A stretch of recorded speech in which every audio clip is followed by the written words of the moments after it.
होली आ रही है, लगी नहीं रिया की होली जैसा है। दिवाली आती है तो लगता ही नहीं कि दिवाली जैसा है। राखी आती तो लगता ही नहीं राखी जैसा है। सारे त्योहार फीके हो गए गुरुजी। हमने कहा त्योहार फीके नहीं हुए, त्योहार का कलर फीका नहीं हुआ, त्योहार का रंग फीका नहीं हुआ है। बस त्योहार वही है, गुलाल वही है, मिठाई वही है, गुजिया पपड़िया वही है, खुरमे चकरी वही है, पपड़िया वही है, गुजिया वही है, इंसान वही है।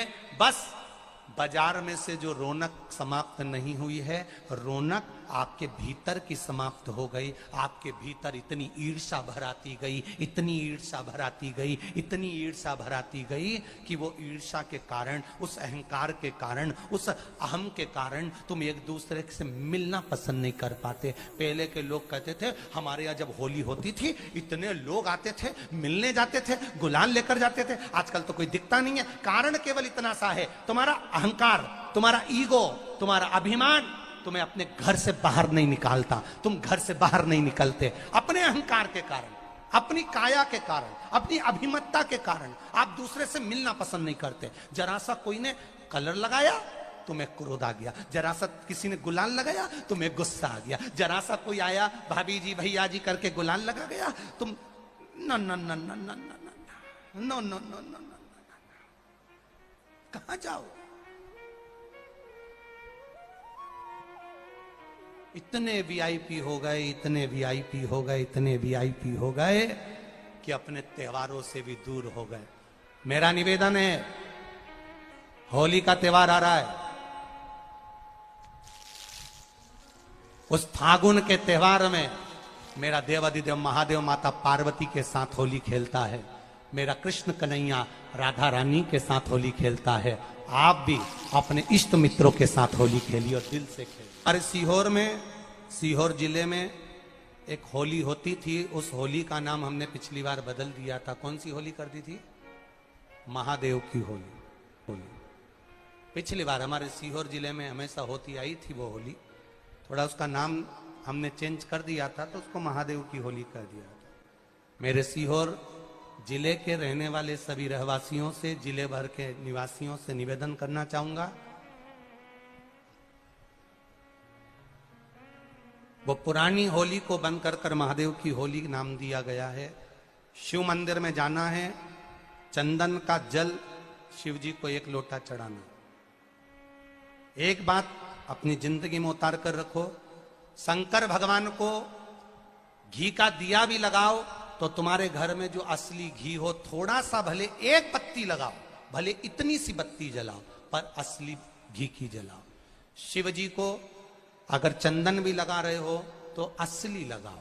शंकर भगवान को चावल भी चढ़ा रहे हो तो असली चढ़ाओ। शंकर भगवान को अगर अष्टगंध भी चढ़ा रहे हो तो असली चढ़ाओ।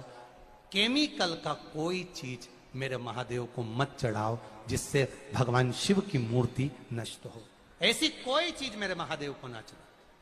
अगर शंकर भगवान के साथ आप होली खेल रहे हो तो चंदन का पानी शंकर भगवान को चढ़ाइए, अष्टगंध का जल भगवान शिव को चढ़ाइए। करो तैयारी, आ रहा है त्रिपुंड धारी महादेव की होली। बड़े आनंद के साथ मेरा निवेदन, अपने शिवालयों में, शंकर जी के मंदिरों में, सीहोर जिले के प्रत्येक शिव मंदिर के अंदर चंदन का जल 1 लोटा अवश्य चढ़ाएं। महादेव की होली अवश्य मनाएं और भाव के साथ 5 मंदिर हम भी जाएंगे। कोई जुलूस नहीं, कोई क्रम नहीं, बस बाबा को आराम से जल चढ़ाना ही एक नियम है और बाबा को जल चढ़ाएंगे। आप सब बड़े आनंद के साथ महादेव की होली का स्मरण करिए। महादेव की होली के दिन बेलपत्री की जड़ के नीचे जाकर प्रयास करा करो कि लाल चंदन का जल, लाल चंदन को घिसकर कलश में उस चंदन को डालकर जल भरकर उसको बेलपत्री की जड़ के नीचे सींचन करने का प्रयास करा करो। है कि धीरे धीरे कर कर वो दुख समाप्त होगा, वो दुख कटेगा ही।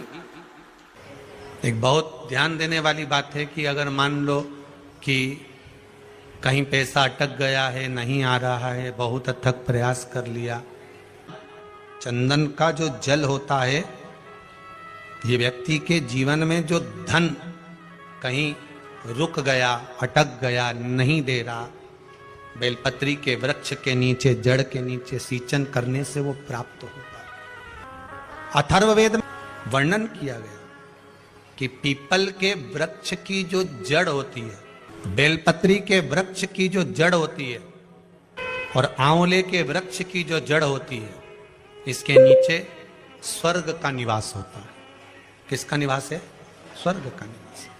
जहां पर यह वृक्ष होता है और उस वृक्ष के नीचे बैठकर हम जब किस जल का सिंचन कर रहे हैं, जैसे अभी आपको कहा था कि जल में अगर लाल चंदन मिला हो और आप बेलपत्री के जड़ में सिंचन कर रहे हैं तो लक्ष्मी की आवक बढ़ेगी। कहीं पैसा अपना अटक गया, नहीं आ रहा, आएगा। पीपल की जड़ में इत्र का जल, पीपल की जो जड़ होती है उसमें इत्र का पानी, थोड़ा सा जल, उसमें थोड़ा सा इत्र का भाग हो महाराज, और आप भगवान पीपल देव, पिपलेश्वर महादेव का स्मरण कर कर पीपल की जड़ में अगर जल चढ़ा रहे हैं और मान लो शरीर में कोई कष्ट हो गया है, शरीर में कोई रोग हो गया है, कोई मालूम पड़े ये हाथ 4 दिन से दुख रहा है या 4 दिन से ये नस दब गई है या ये कमर दब रही है, तो आप 2-4 दिन कर देखो।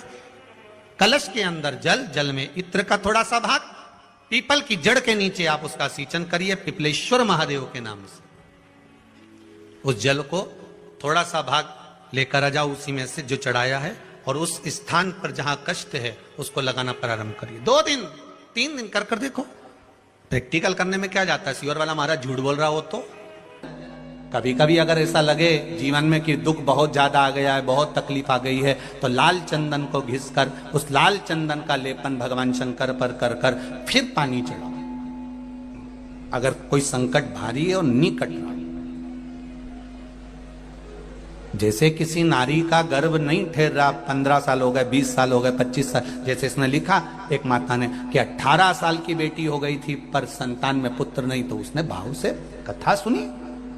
ऐसे आपके भीतर अगर 20 साल हो गए, 25 साल हो गए, 30 साल हो गए, संतान का सुख ही नहीं है, लाल चंदन का लेपन बाबा भोलेनाथ पर करना प्रारंभ करो। पीठिका पर लाल चंदन का लेपन करना प्रारंभ करो। लाल चंदन से बाबा का श्रृंगार करना प्रारंभ करो। एक बेलपत्री पर लाल चंदन, दोनों पत्ती नीचे वाली, जो नीचे की जो 2 पत्ती होती है इस पे लाल चंदन, और बीच वाली पत्ती पर पीला चंदन लगाकर बाबा के शिवलिंग को समर्पित करिए। बाबा से प्रार्थना करिए, रोज प्रार्थना करो। परंतु एक बात का स्मरण रहे, 25 साल हो गए, 20 साल हो गए, 30 साल हो गए, संतान नहीं, तो पहले जल से अभिषेक कराना, अभिषेक कराकर उस जल का आचमन करने के बाद हाथ को खासा करना, धोना, उसके बाद में फिर वापिस बाबा का स्नान कराओ, फिर चंदन का लेपन कराओ, फिर 1 लोटा जल चढ़ाकर बाबा का स्नान कराओ। बाबा का बड़ा सुंदर भाव से लाल चंदन से जो अभिषेक करता है, बाबा को लेपन कर कर फिर जल चढ़ समर्पित करता है, निश्चित है उसकी गोदी मेरा देव अधिदेव महादेव जरूर भरता है। ये निश्चितता है। हम तो बेटियों से भी कहते हैं जिसका विवाह नहीं हो रहा हो, 25 साल, 30 साल, 27 साल, 28 साल, 32 साल, 40 साल हो गए हो, नहीं हो रहा हो बेटा बेटी का विवाह, उसे लाल चंदन का प्रयोग अशोक सुंदरी वाली जगह पर 7 बिंदी लाल चंदन की लगाकर 7 बेलपत्र 7 बिंदी पर रखिए और महाराज अपनी कामना कर कर भगवान से आइए, बाबा देगा, करेगा। 3-4